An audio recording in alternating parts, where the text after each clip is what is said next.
City Clerk, Council President has asked me to start this program tonight. My name is Jim Cowdell. I'm the Executive Director of EDIC. Behind me is Jamie Marsh, the Director of Community Development. EDIC and Community Development partnered in hiring VHB to conduct a downtown traffic circulation study. Kind of an interesting point just to start the night off. When you look at the downtown and you think about the traffic patterns, it has not been reviewed, hasn't been changed really since 1971. So the last time that the one-way streets that currently dictate how traffic flows through our downtown, that was designed in 1971. And when you think of the downtown in 1971, it certainly is much different in 2014. So with that kind of as a backdrop, I want to introduce VHB. They're experts in this sort of a study.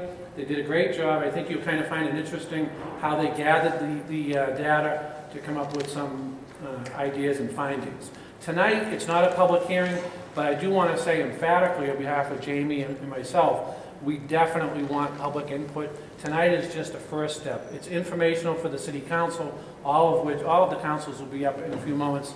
They're downstairs in the foyer. But tonight is just a first step. It's to report how the data was collected, the findings that VHB came up with, and then the City Council will take it from there. No changes can occur without public input, so I want to really emphasize that. And I do want to say that that there hasn't been a change since 1971, so whatever changes we're talking about, I know it's hard for folks to accept change, but really without change, there's really not going to be progress.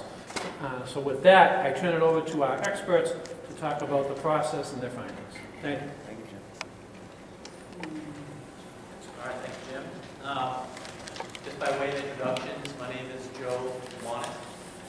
I'm a traffic engineer, so I went to school for traffic engineering. I've been doing this for about 20 years. My current position, I'm the Director of Transportation Planning for BHB. That's short for Vanessa Hang and Russell. We're pretty much a bread and butter transportation planning and traffic engineering consulting firm. So we do a lot of work for municipalities such as Lynn. We do a lot of work for the state, Massachusetts Department of Transportation, and a lot of work for the federal government, Federal Highway Administration, and colleges and universities on traffic engineering and transportation planning. So I'll start it off, and then I'll introduce Nicolette Hastings, our traffic engineer who did the bulk of the work and the analysis. She'll cover a lot of the findings. So the goal here is to cover this in about a half hour or so, maybe less. Allow enough time for Q&A. Obviously, we're at a point where we want to check in. Traffic engineering is one of those areas where everybody, very, vehemently has an opinion, especially right now with the level of potholes and snowbanks that you see everywhere across just about every municipality. Traffic is usually at the forefront of a lot of people's sort of concern or bothers. So what we want to do is go over what we've done, ask questions, answer questions, and then talk about the next steps where we go. So on or about September or so, we were asked as part of our on-call contract to start looking at downtown traffic circulation patterns and whether or not there was opportunities to look at making one-way streets in the downtown two-way, and what the sort of effects of that would be in terms of traffic flow and circulation, and also in terms of parking. The impetus is clearly that one-way street patterns are, from a traffic engineering standpoint, typically standard for areas where you have a standard grid pattern, where it's kind of a logical, one-way couplet or one-way pair. In, Massachusetts, in particular, New England in general, we don't have a lot of grid patterns, as Lynn does not. So you end up with a a lot of circuitous travel patterns that are created by one-way streets.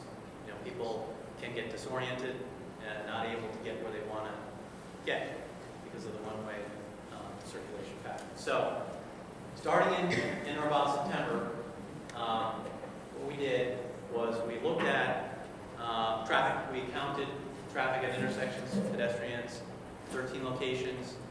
We looked at some critical streets in the downtown, which Nick will cover, where we kind of fine-tuned and really looked at the cross-section of the roadway and whether or not it could safely accommodate two-way traffic, and whether or not on-street parking would be impacted. So on-street parking was a big part of our evaluation. So part of our report, which the draft report was issued last month in January. There's a draft copy of it on the table here. We're looking for input on it. We're going to cover the highlights. It covers our methodology, what we did, what we were charged to do, our scope. It covers some of our recommendations in terms of short-term recommendations, methodology, how we studied the area, and some circulation scenarios. Grouping together certain streets, making them two-way instead of one-way, what that does from a traffic flow and from an on-street parking perspective. So we're in the check-in point now where we want to sort of gauge where we're at and solicit comments and feedback. So that's essentially what we did. And where we started was essentially, Jim had mentioned back the Scheme J. If anybody's familiar with Scheme J, one-way circulation pattern developed in the early 70s or 71, which you can see here. I don't want to call it helter-skelter arrangement of one-way patterns, but it's not a grid, and that's just the nature of the streetway system, the roadway system here. It's not really a grid situation, so it does create circuitous travel patterns, the one-way circulation. So, in terms of the study overview, we spent a good amount of time collecting data, traffic data. We did inventories of all the traffic signals in terms of the timing and the equipment. We also did what's called a origin destination survey throughout the area. So if we were to flip streets, make them two-way, how is that going to affect traffic? The way to know that is to observe existing traffic patterns where people are going to and coming from, and the percentage of traffic that's actually passing through and really doesn't have an origin or a destination in the center of town. I think he's going to cover essentially all the specifics of that. We're going to go through existing conditions, and then go through our short-term recommendations, then our long-term recommendations, and then open the floor for questions. With that, I'll hand it off to you. Sure. So as Joe mentioned, my name is Nicolette Hastings. I'm the project manager for this study. And also, as Joe mentioned, I just want to emphasize the first step in the process. So we did a lot of data collection, data analysis, and we're just here to present our findings to you so that you have a good baseline when you review our these potential options for improvements.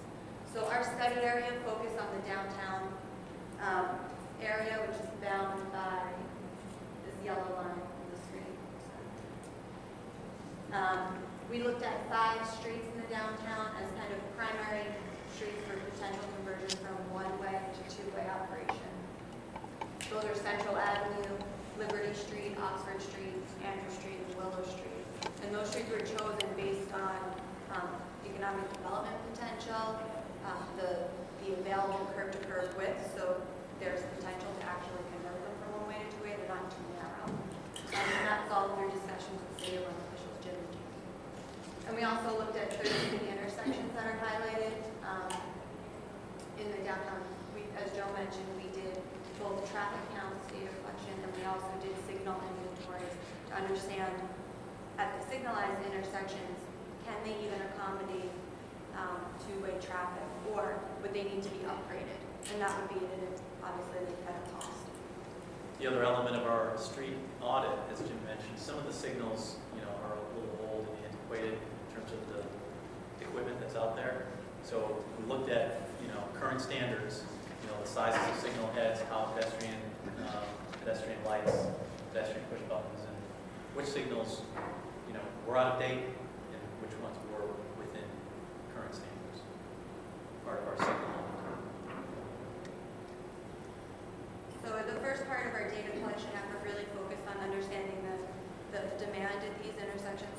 traffic counts, and then understanding how well the intersections process those traffic volumes. So what this map is intended to show is just the traffic volumes in general of these intersections, and the intersections in red are along kind of the boundary, so skirting the edge of the downtown. Those have the highest traffic volumes, so that means that people really aren't penetrating through the downtown area, and that could be for a variety of reasons. Either they don't have a destination downtown, or there's traffic downtown that they don't want to get stuck in.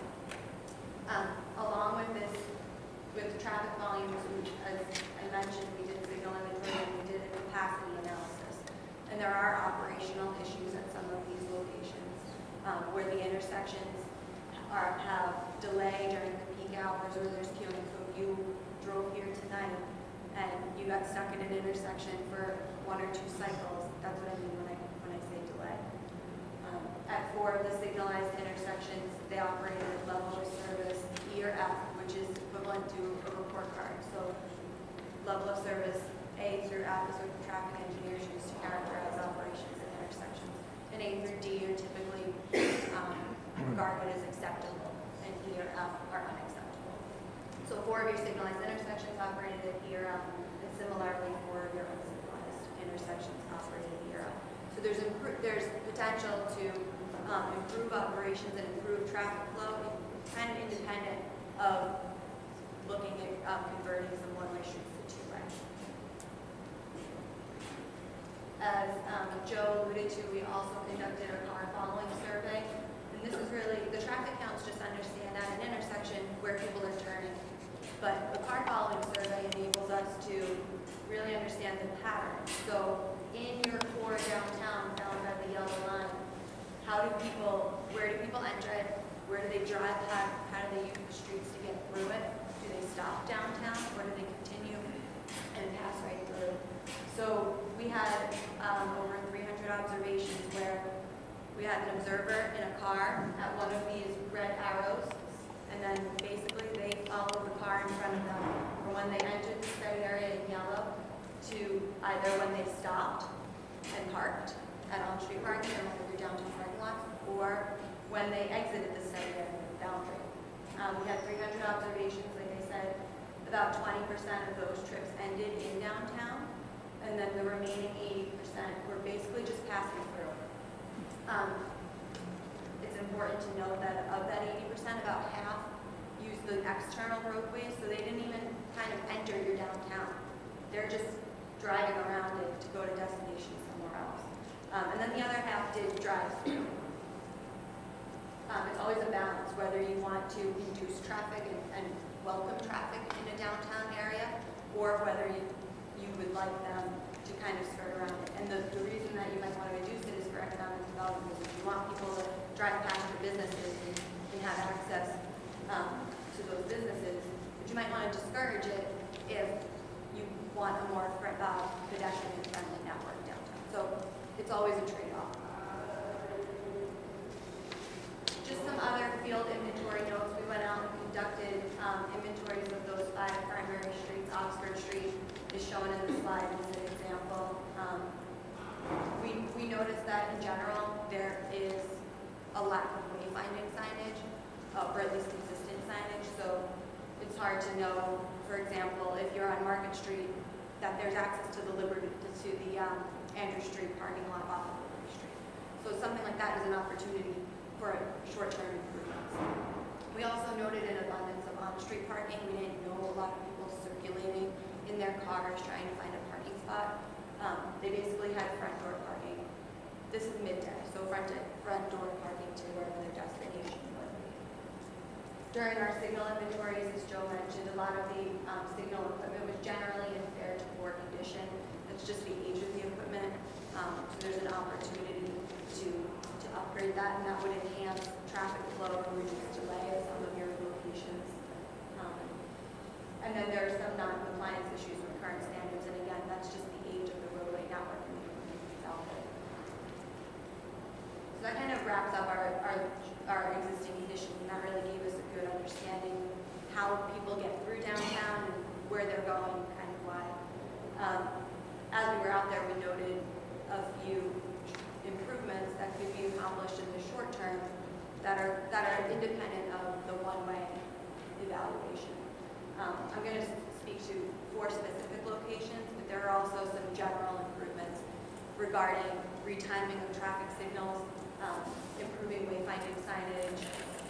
Those kind of improvements are low cost in nature and can be implemented almost immediately.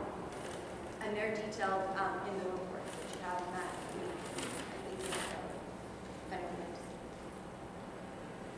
So the first location that I'm talking about short-term improvements for is the Andrew Street parking lot. The parking lot was, the access to it was recently moved from Andrew Street to Liberty Street, and a pay-on-foot kiosk system was installed. And the reasons behind that were to promote the lot in general, and also to provide easy access for the developments that are along Liberty Street. For example, Rosette is the other streets that are here. So a potential additional improvement that can be done for that lot is to, like I said, promote it with wayfinding signage on Market Street and for Central Street. Consider reopening the Andrew Street driveway to provide access from both directions. That was actually done by Inspection Services earlier today. I'm sorry, what was that? They opened up the other. Oh, great. Check. So, check. So as you Progress. yeah, that's great. It might be important. One thing to note is that there is the potential for kind of this cut-through traffic. Now that the 2 driveways are open, so it's something that I'm sure the city would like to keep an eye on and address if needed. So that's it. The second short-term improvement kind of area to focus on is Liberty Street. There's definitely some congestion that we noted when we were out there driving around, particularly at the intersection of Liberty Street and Washington Street, which is labeled number 1 on this map. What we noted was that there's kind of some unnecessary delay built into the traffic signal at that location, and if those traffic signal timings were modified, it's a low-cost improvement that would improve operations immediately. We also noted that the Liberty Street northbound number 2 between Washington Street and Central Avenue is 2 lanes. It's striped that way, but it's not always used efficiently that way. So providing more clear lane signage, lane markings rather, and potentially striping the section on Liberty Street north of Washington Avenue's 2 lanes for a portion could help promote balanced lane usage, which would hopefully reduce some congestion on Liberty Street itself and be able to process vehicles through the signal more efficiently. Another note about Liberty Street is that it experiences congestion in part because its streets on either side, but Essex Street and Oxford Street are one-way southbound. So opening Oxford Street to 2-way traffic, which we'll talk about later on, could relieve some of the congestion issues on Liberty Street itself.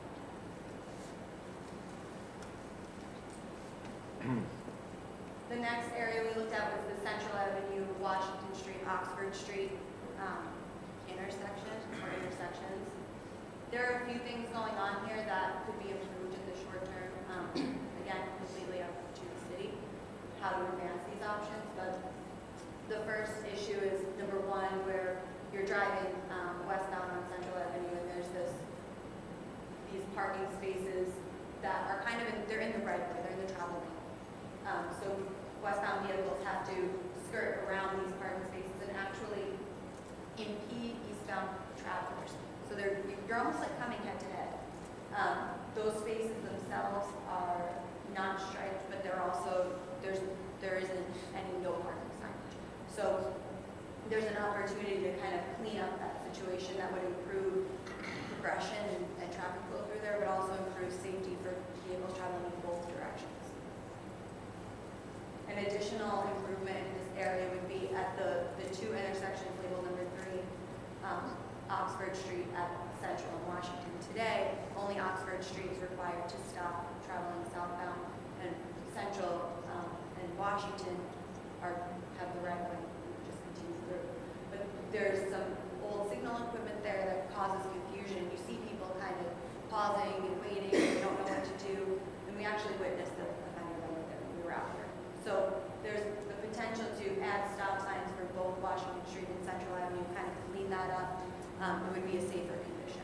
Nikki, when you refer to old equipment, how many years? The equipment I'm referring to here in particular is just flashers. There's not even a signal control there. So, but I don't even know if we had a date. It's got to be It's 80s. 94. Thank you. Washington Street was redone by Commonwealth of Massachusetts in 1919. That's our new, almost our newest equipment. 20. Yeah.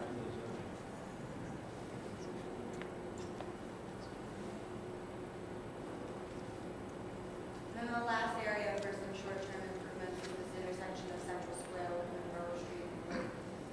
So while we were out there, it's pretty clear that if you're traveling from south to north through the city and you're on State Street, and you come up to Market Street and you want to keep going north, a lot of people will make a right onto Market and a quick left onto Monroe.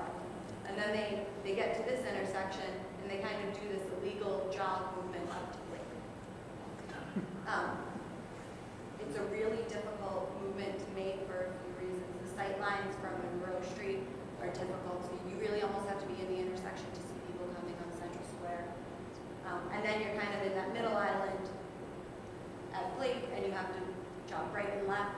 So to clean up this intersection, there are a few options to consider. One is to consider stop control for the Central Square approach, so just for this movement. So vehicles would be required to stop so that they would be going slower. The vehicles on Monroe Street would be able to see them in better sight lines. Another alternative to consider would be to have signage for Monroe Street northbound to be left turn only, so that, and to reinforce that, improve the striping, or maybe expand the traffic island to really discourage that wrong way movement. This is a situation that, again, would benefit from some two-way traffic on Oxford Street. So getting to those one-way streets. We looked at 5 candidate one-way streets, which I mentioned earlier. There's Central Avenue, Liberty Street, Hampton Street, Oxford Street, Willow Street. When selecting this data, we used a data collection effort that we conducted in concert with discussion with the city to really understand where the most economic development potential lies, and how we can kind of key onto that with some improvements in the network. For each of these streets, we evaluated the curb-to-curb width, and we assumed that there would be no widening. So we're not going to be taking properties or widening the street to convert it to two-way. It's just what's there today. We also assumed consistent travel lane widths and parking lane widths and shoulder widths, so that we're really looking at apples to apples for each of these streets next to each other. We also assumed that the sidewalks would not be changed, so as I said, we're working within the curb to curb. And then one other important assumption is regarding bicycle accommodations. So we currently don't have any bicycle accommodations on these streets downtown. They're under the city's jurisdiction, and we assume that no bicycle accommodations will be installed as part of these scenarios. However, if the city were to get funding through Mass DOT for any of these improvements, they would require bicycle accommodations, or they would require a design exception report. So it's just something to note moving forward, that being aware of what your funding potential avenues are is important. So I'm just going to go through each of the candidate streets quickly and just lay out what the potential impacts are. So on Central Avenue, we looked at basically from City Hall to the intersection with Washington Street, converting that to two-way. It would improve east-west flow, because it would allow vehicles that are on Central Avenue today traveling westbound to just continue and come all the way through to Common Street. It would induce 70 to 115 peak hour trips to Central Avenue, which means that they would be diverted from other streets, most likely Washington Street to the north or Market Street to the south. The impacts of this would be 9 on-street parking spaces would be impacted.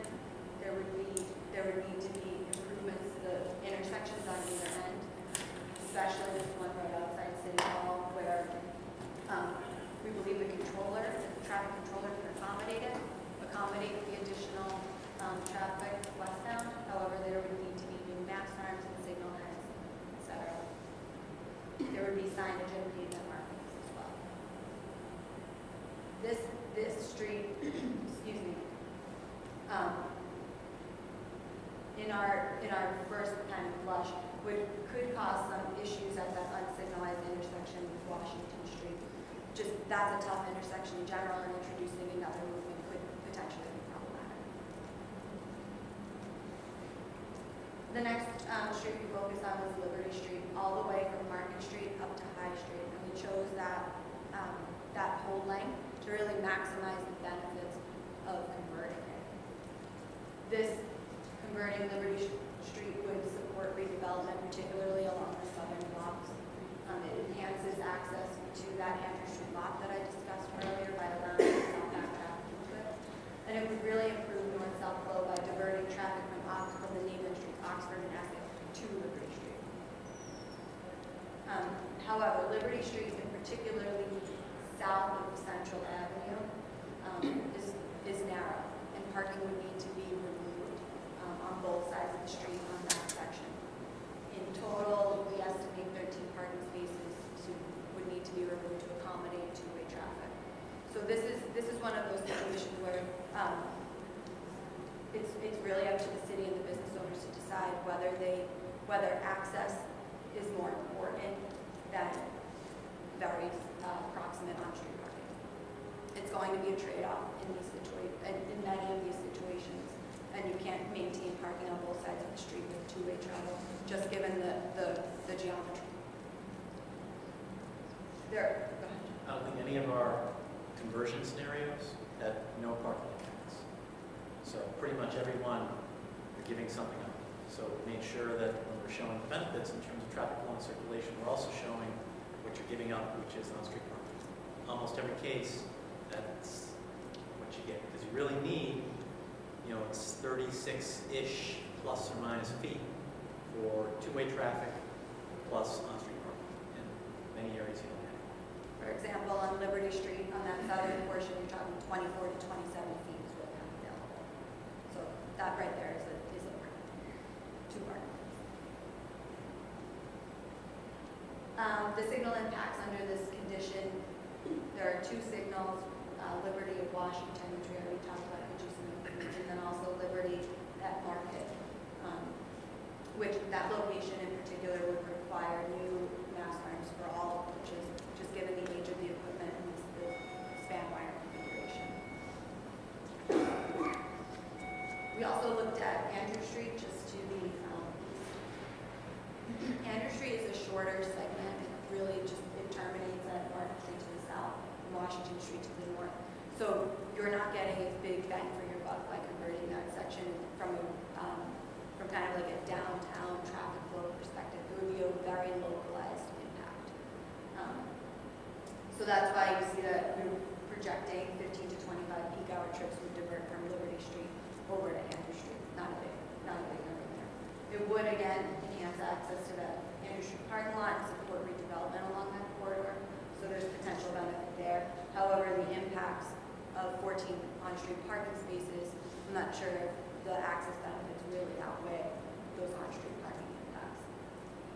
And similar to Central Avenue, those two unsignalized intersections to the north, reconfiguring those to accommodate two-way traffic again would be challenging. So keep moving east. We next looked at Oxford Street, all the way from Market to Buffum. And again, that whole length was considered to really maximize the benefit of converting the street. And what we saw that Oxford Street would divert the most traffic from neighboring streets. So 175 to almost 300 peak hour trips from both Liberty Street and Monroe Street. As I mentioned earlier, Monroe was that movement where you got to that problematic intersection with Central Square. So it's a real safety benefit to relieve congestion on Monroe. Converting Oxford Street for this entire length, however, would require 22 parking spaces to be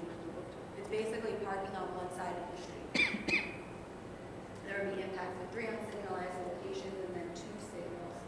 And then similar to all these other streets, there would be signage and pavement marking modifications that would be required. And lastly, we looked at Willow Street, just a small section basically right in front of the post office. It was noted by the city that access to the post office is just really difficult if you're traveling, even from City Hall, to get to the post office and you're driving, you're kind of driving in circles. So we looked at converting that small section to 2-way. Similar to Andrew Street, it would have a local impact. We're not really projecting that traffic would be diverting from all areas of the city to travel on Willow Street. However, it would impact 11 on-street parking spaces. There's a curb extension near the Liberty Street intersection that would need to be removed, so it's not without impact. The next step that we took was to really, we looked at these 5 roadways independently, and then we grouped them into 2 different circulation scenarios and analyzed them to understand collectively what would their impact and benefit be to the city. Scenario 1 looked at just Liberty Street and Oxford Street. Those were really voiced as the 2 streets that have the most economic development potential and could benefit the most from conversion to 2-way. And then scenario 2 looked at the combination of all 5 streets. So this is just an overview map. Scenario 1 is Liberty Street and Oxford Street. There would be 4 signalized and 4 unsignalized intersections that would be impacted. A total of, I believe it was 35 parking spaces would need to be removed. And those are highlighted in red. So you can see on Liberty Street, both sides of the street on the southern portion. And then a few spaces up in the north. And Oxford Street is basically one side of the street the entire way. And then under the second scenario, it just layers on additional intersections that would be impacted.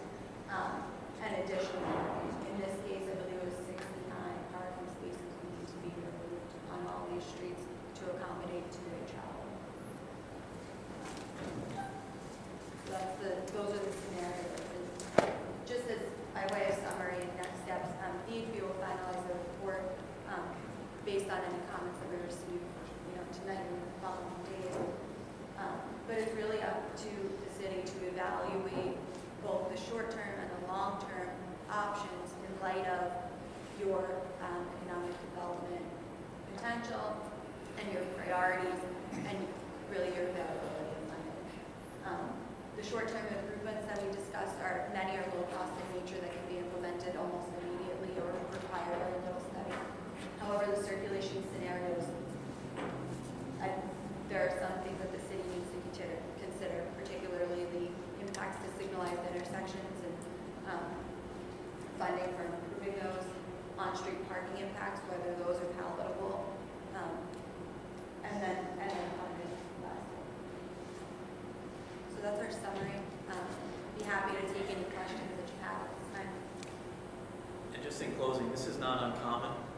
A lot of times we get asked to do these type of analyses where we're looking at one-way patterns, flipping them, making them 2 ways. And sometimes the perception is that it's just an easy fix. You just add some signs, add some striping, make it work. But then it always comes down to some sort of impact to either parking or traffic signal operations. Adding more signal heads, requiring mast arms. It's not just a sort of a striping and signage exercise. It's usually a lot more than that. So this is not uncommon when we're asked to do these types of circulation studies for one-way conversions.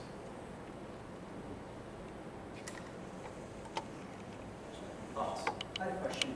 Earlier you were talking about the lights, and Mr. Denneman spoke about those current lights in that intersection. I think it was maybe Monroe Street or around that area. You said they were 20 years old. They were from '94. Is that old in your estimation of the lights? Are those outdated? I would say yes. The standards continuously change in terms of, if you notice street signs, the lettering, the printing over time has gotten larger and larger. Same thing with signal heads. The actual size of the ball gets larger and larger. You'll see some of them that will have small indications. Walking trend is rather than using, words, try to use symbols. So the older walk, don't walk symbols are no longer used. It's a, man and a hand symbol, which is more universally known for those who don't speak English and understand. So I would say, yes, that is on the old side. A lot of communities, we have on-call contracts to continuously tweak signal timing and also make recommendations for any equipment updates. So there's quite a few of them in Lynn. So now, if we made some of these streets like 2-ways, like you're talking about downtown, like Andover and Liberty now, so those signals that are there now, so we'd have to replace them. Part of making them the 2-way, that ought to have to be done at the same time, right? Right, it would have to be done at the To make same it- time. So in some cases, you would just have to add a signal face for the approach that is two-way. But in many cases, what we observed was that, and this is included in the report, it's in our appendix to the details of this technically, that the signal controller itself would need to be replaced because it can't accommodate an additional phase. So yes, it's more involved than just So we have to change the poles and everything, or just by the light heads, you have to change, you potentially have everything. to change everything, so Once you for the start- lights and stuff. Right. Once you start touching it. You're adding an additional load onto the arms. So that we have to go, so. And signal controllers are a lot like computers over time. They've just evolved and have gotten so sophisticated. So back, 20, 30 years ago, a signal controller was very simple. You had, a green time and a red time and a yellow time. Well, now you have, loops in the road. You have activated traffic signals that respond to traffic flows. You need phasings. You just have to continuously, update the equipment on a routine basis. Otherwise, you find yourself with trying to use a computer from 1995. It's not going to work these days. Thank you. Could you give the council a ballpark idea when you're talking about either the control or the signal itself? How much money are you talking? Right. That's a good question. So typically, when we go in and redo an entire intersection, we're just replacing the controller and signal heads, mast arm. Not getting into like foundations and mast arms, things like that. That can be done in like the $30,000, $40,000 range in terms of controller, without a lot of additional electrical work or new mast arms or foundations or wheelchair ramps, things like that. Once you start adding in the ADA issues, wheelchair ramps, tactile warning pads, Because that's one of the intersections. then you get into the $100,000, $150,000, $200,000 range for a fairly simple intersection. And it varies, by location, obviously. The wider the intersection, the more the standards are, if it's a wide intersection, you need to have, almost a cantilever signal head so that you're not looking over at the post. So a lot of the post-mounted signals right now are not in compliance with the cone of vision. That's why you see more signals with cantilever heads across those lanes. So for us to be available to get funding from the state, we would have to come up to all these rules, right, for the disability and all the intersections. And that, and it might trigger, depending on how, the extent, as Nikki mentioned, it might trigger having to look at bicycle lanes or bicycle accommodations as well, which becomes, more restricted. But that could also mean a share road in the street, painted, shared, the road arrow versus a bike lane. So there's, design exceptions and options to work with the state, at the state level. But, So now, now that you've done a little research on it, is there a way that you think that we can make some immediate improvements in a cheap way down there, without spending a lot of money, and we'll try to help businesses and the flow of traffic? I think the short-term improvements that I discussed are all viable, can all be done, relatively for short money and short term. Converting any streets to two-way, unfortunately, will impact a signal and will impact parking. So my sense is that that's a more lengthy process than short term. So we didn't even know that you had already made changes to the infrastructure part, but that was one of our recommendations. So that was kind of a short-term quick fix that you've already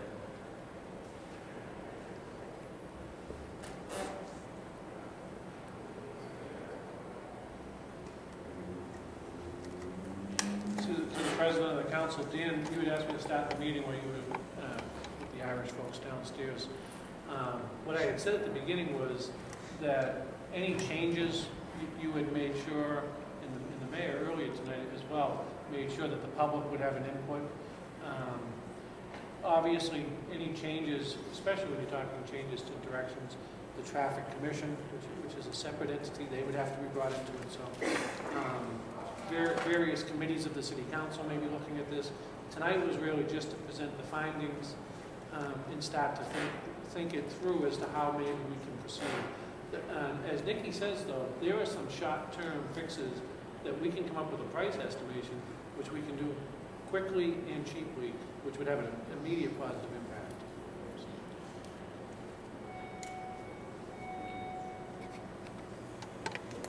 Scotty, do you have any, I'd like to just know Scotty Hall. I know he owns a business right really in the heart of this and a lot of property. Do you have any concerns or questions now that you've sat and watched this? Well, no, it's really interesting. I mean, a lot of the things that I've experienced, particularly Liberty Street at Central, getting backed up because of that light exchange. It's interesting, back in 93, 94, one of the goals was to increase flow east-west on Washington Street, and tweaking that signal at Liberty and Washington will kind of go against sort of one of those goals. But if you look at it now, there seems to be a lot more people traveling north-south on Liberty than east-west on Washington, so that I thought made a good bit of sense. I did wonder, though, and going all the way up to High Street, two-way on Liberty would seem to make kind of sense, leaving aside for the moment the loss of parking spaces. And I would think at Liberty, as you get to Market, like snowy winter like we've had the last few, even with no parking spaces, boy, I would imagine that's going to be constrained. You've got a couple of restaurants in there, delivery trucks. I would imagine that would be a challenge. But it's really interesting to hear the presentation. We're on Monroe Street, which is one of the tweaks in 93 and 94 was Monroe was flipped around. So it used to be one way from Central Square out to Market. And I can imagine, two-way on Oxford. We have a parking lot on Oxford. There'd be a lot more pressure on that lot, I would think. But it's fascinating.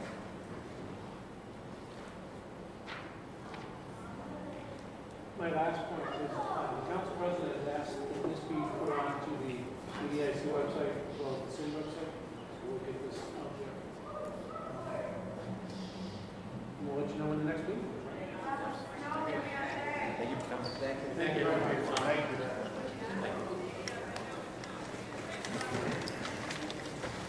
Yes, that's it.